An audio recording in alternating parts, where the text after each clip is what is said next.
will look for you. I will find you. And I will kill you.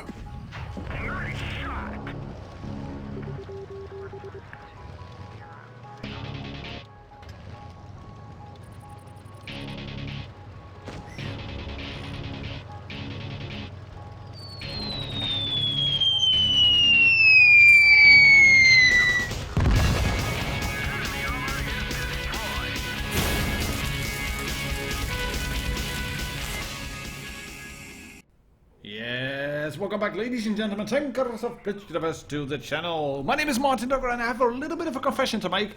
That I really love making those funny intros where people jump on other tanks, where people do stupid stuff, where people get ammo wrecks, or just like these dive bombing thingies, or double kills, or double HE kills, or rams, or whatever. And I like fitting a little bit of music and memes into it, so yeah, please leave a comment if you do like that as well. I know several of you, of the subscribers, have already left comments like that. I quite know that you like what I'm doing. What I actually thought was funny was that somebody left a comment on one of my recent videos. I think it was on the Defender Mark 1 video actually, where he said, well, at least you didn't get the tuba music.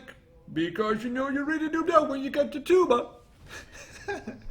I like that. I mean, it's just it's a bit of music I picked up on YouTube, and I decided to add that. I actually found it while I was looking for music to use in the school class, and I always imagine elephants walking around. You know, it's like elephant music, but it's not elephant music. It's Tuba Waddle by Audionautix. For all of you who have been wanting to find that song, you know, Klaus Kellerman has a springtime song, and I have the Tuba Waddle. And what I also have is this little replay by Blue Slime Gamer, who is 1 minute and 30 seconds into the game, and then bounces a shot on a Pantera, and who has lost, I was going to say 2 teammates, but he's already lost 3 teammates, and he's lost a base together with his team, and he wasn't quite sure what to do. Shall I push? Shall I push towards A, B cap, maybe C? Well, what are the teams doing now? Which way are they going? Well, they certainly are dying a lot. And they're losing base A as well, and the Panteras are thinking, oh, I'll sit in front, that's a Jagdtiger, no problem. I have got 2 shots in my auto reload, I can bounce 1, I can bounce 2. Look, I bounced 2 shots. I have a tier A tank, and I've bounced 2 shots of a big fat Jagdpanther. And to be honest, this is not going to be an ace. I'll tell you that first. This is not going to be an ace, but I like this game. Because Blue Slime is going to have fun. And that's an ISU 152 who can just roll around the corner and stop and then aim and hit and penetrate as well, because it's a Russian tank, and that's also a Russian tank, so you will bounce on the very strong Russian tracks. But yeah, Blue Slime gets a bit lucky as well, because he has some help. He has a Borsig who's helping him out. And you can side flip in an IS-8, but with that pike nose, it's best not to do that. And they've managed to pull it back from a 2 versus 6, I think, into a 2 versus 2, but that's a full health Borsig. Look, Ma, I'm in a Borsig. That's a Jagdtiger, and he shot me. Why? Why did he shoot me? Yeah, well, why did you not use HE? Then you would have killed the Jagdtiger. And Blue Slimy over here, together with his teammate in the Borsig, and I just got to win this game. And the Jagdtiger is side scraping out. But you can see that elite trooper in the Rheinmetall Borsig Waffenträger, together with Blue Slime Gamer in the Jagdtiger, they've managed to win this game. And it's only a 2nd class, 4k damage, 2nd class, high caliber, Confederate, Spartan medal as well. You don't often have to do lots of damage to win, you just have to more or less be the last surviving teammate, and then you win. And yeah, you don't see games on a lot of YouTube channels. You do see them on mine, because I like this stuff. And this guy you've seen already before, Panzerjäger Dani, and yeah, this was his replay set. I think he has some lag problems or whatever, because basically all the replays that Dani sends me, he loads into the game with about 5 seconds already gone. It's like you get the loading screen and then bam, battle. And I honestly hope it's not the case for him as well. It's not a really good gaming experience when you log into a game and you have 5 seconds gone or 10 seconds, because especially on new maps, people just spread out. They just, this is a new map, I don't know where to go, I'll just drive forward because the game is pointing me that way, and I'll abandon all my teammates, and I have no idea whether they will be able to help me, but I'll just go into a corner like the mediums on his team have done, as you can see. There's actually 2 of them in a corner who were behind a hill, who then get pushed by another tank, and then they decide to retreat. And so far it's 1 minute into the game.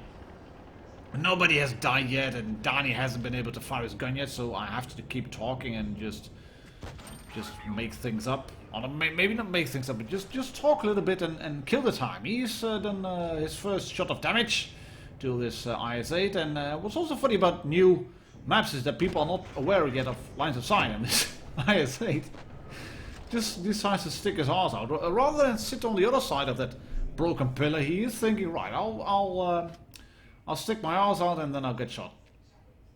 And then he's behind the pillar. He's resetting his camo, which is good. And then he starts thinking, do you think that that big 7-4 is still there? Yes, he is. And I got shot.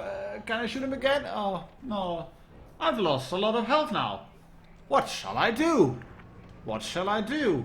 You die, says the IS-8. Well, I got news for you. I got news for you, IS-8. It's not Dani who's going to die in this Object 704. I think it's going to be you, because, yeah. Why would you do that? Yeah, it's new map syndrome. We've all been there when you go into a new map and you start thinking, well, this might be a good line of sight. I might be able to get some sneaky shots in, and then it's not you who's getting the sneaky shots in, it's the enemy, and then boom, boom, boom! You're all gone. You're all gone just straight away, and yeah, Grill 15 is down. That shot went in. Probably has on the stand B, I think. Yeah, that's a big rock. Beaked, says the IS-8. I think he means something like a bitch, but not quite sure. It might be something to do with the spelling. I don't know. Autocorrect? You know, it could be autocorrect probably, where he's typing and then his autocorrect so goes to a beaked. But yeah, let's get back to Dani. He's just very slowly waiting there. Where did that shot go? How did that not connect to the standard B? Is there a wreck in the way? Oh, anyways. Well, standard B is down. Oh, hello, object. I got a big gun. Yeah. Bye-bye. Player underscore number thingy is down. And then Dani reverses down the hatch, down the slope. It's not very exciting gameplay. I know that. But it's a new map. I'm sort of trying to figure out where to go on this map myself still. I have kind of figured out already that the southeastern flank, southern flank, where the medium is, that's the race area. That's the mediums area. That's a lot of hills and gun depression. What you can do there, and this is. I have not been able to find out what you can do here. You just look at this. It's a little line of sight, but it is a line of sight. There are so many little lines of sight here that. It is heavy alley. It's the heavy area where you should be able to side scrape, where you should side scrape, where you should move from cover to cover. But it doesn't seem to be that this area has a lot to do with I'll sit here and block a lot of damage and just hold the line. Because like I said, there are a lot of lines of sight, and ooh, yeah boy. I like that. HE through the side of the engine deck, and the E3 cannot spot Dani, and I've covered that before in the spotting guide. The viewports and the vision ports are on top of the tank, which means that if you're sitting like the E3 was, then your arse is sticking out. You can be spotted by red tanks, but you cannot spot them because, I mean, you don't have eyes in your arse. At least I don't. I'm not quite sure what's to do with any other people, but usually you don't have eyes in your arse. But yeah. Idiots, says the IS-8. Yeah, same to you, mate. Donnie gets a high caliber, as you can see, and a mastery for just under 5k damage on Hellas, the new map, and it looks really good. It looks really good. I'm not quite sure what I think of it yet, because I haven't been able to play on that map a lot yet. I've got it about, I don't know, 5 times, 6 times maybe. Right, and then we're looking at Arfem Soto the Umbrion, which I'm not quite sure what that means. Is that some sort of umbrella? Does it have to do with Umbria, a region in Italy, I think? Or well, tell me in the comments, mate, what it is about. But you're driving the WZ111GFT, the Tier 9 box that is a Chinese tank destroyer, and he's on camp rail, and he's not camping in the usual spot. I like that already. And this is going to be a fun game. This is going to be a real good cracker of a game. He's trying to counter shoot somebody if there's somebody over there. Oh, hello, SU-100. Boom!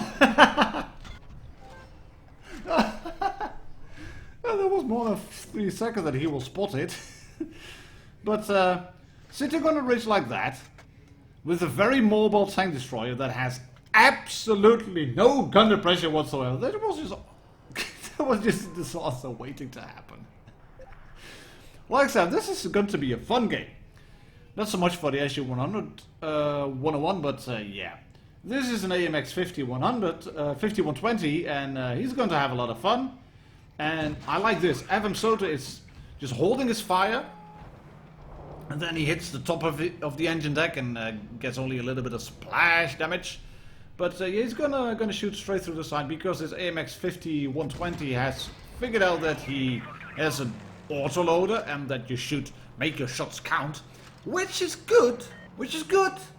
Nothing sad about that, but making your shots count while you're sitting in front of a big gun tank destroyer. I'm just gonna let you do the thinking here. That is indeed a bad idea. And that's again Russian tracks. So look at that. I mean, really big gun on the tracks of the IS-3, and they don't go in. And the IS-3 is doing a stupid thing as well, in my opinion, because I was thinking, well, this is good. He is just moving forward into cover, and then goes out sideways while he had just been shot from just about this direction. You get those indicators. You could kind of figure out that someone's over there. And he's trying to trade. He's trying to kill that Pershing, and I think he's going to succeed in killing the Pershing. No. The SK1 kills him. But the Jagdtiger on the red team has killed the Waffle. And Afem Soto here is Afem Soto the Umbrian. He is going to be very patient. He's going to shoot the C92E1 up the ass for 1079, because yeah, that is still a very annoying pesky rocket tank. But they have a flat arse. You can penetrate it with HE if you have a big gun. You can't penetrate the Sheridan up the ass with HE. And YouTube will not like my video because I say the word too much. But like I said, you can shoot them up the butt for some surprise butt sacks. It works really well. And Afem Soto is just going to chill here for a little bit and just shot. That was disgusting. It was really disgusting. And you could start thinking, why is he not moving? Well, if you've been paying attention to the minimap, he knows where the Jagdtiger is, or more or less knows where the Jagdtiger is. He knows where the Centurion is, because that tank is spotted, but he does not know where the T92E1 is.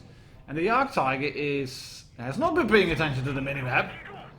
I mean, you knew the tank was here. You've been hit before from this direction, and same goes for the T92E1, who decides to shoot a missile shell into the side and then stop and reverse. Thank you! Go back to garage. Play another tank. You have to be thankful to the game who gives you red players like that, where they just hand their HP to you by showing their butt, sitting on a ridge with no gun depression, or just going around the corner when they could have figured out that you were there. But also, from time to time, the game decides to shit on you because you have a 640 Alpha gun on average, and you do 602 and leave 3 hit points on the Jagdtiger. because the game isn't thinking, well, you have to carry just a little bit harder, you have to do just a little bit more in terms of work. And Avram Soda is, well, he sure wants to do that work. He is in no mood to give up now. He's just gonna roll forward with his box tank and, well, with the Chinese box. And he's going to shoot the Centurion 1. And he is getting the best damage game of his career up to... Now, I think he sent me another one in the FE215B183, but up until that moment, this was the best damage game ever. But just under 6,300. But still the best one. And that's why it is on the channel. Mastery, high caliber, as you can see. Thank you very much, mate, for supporting me on the channel, for allowing me to use this replay. And thank you, ladies and gentlemen, tankers of this universe. My name is Martin Dogger. Please subscribe to the channel if you haven't already. And I'll catch you all on the next video. Cheers and happy tanking.